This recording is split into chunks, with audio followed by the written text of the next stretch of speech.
képp koo xam ne bëgg nañoo topp bu abonné ci chaîne bi rek di Mbacke Kadior TV luñ dugal ci dana ko am en exclusivité.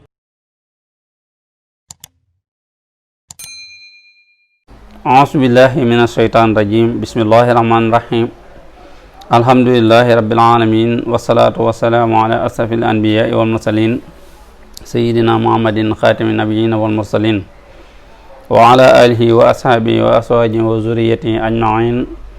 wa man tabi'ahum bi ihsaanin ila yawmi din hasbuna allahu wa ni'mal wakil. mbokki jullit yi ñoo ngi leen nuyu baax di leen siyaar di leen baalu xaq di leen baalu xaq di leen ñaan di sàkku seen ñaan. tey yi nag ñu ñëw ngir présenter leen seen émission bi ñuy wax waxtaanu diini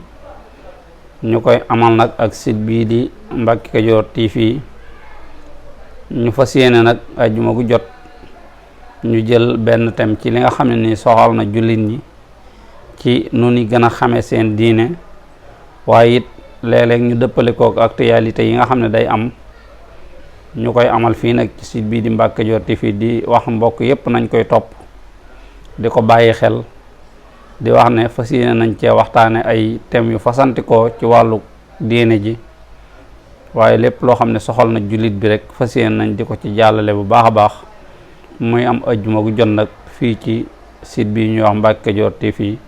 di leen ko bàyyiloo xel bu baax wasalaamaaleykum wa rahmatullahi taala wa barakaatu. asalaamaaleykum mbokk yi yéen ñi nga xam ne yéen a baaxoo ànd ak chaîne bii di Mbacke Kadior TV à partir d'aujourd'hui gën nañ koo yaatal ci YouTube bi képp koo xam ne bëgg nañoo topp bu abonné ci chaîne bi rek di Mbacke Kadior TV luñ dugal ci dana ko am en exclusivité jërë ngeen jëf.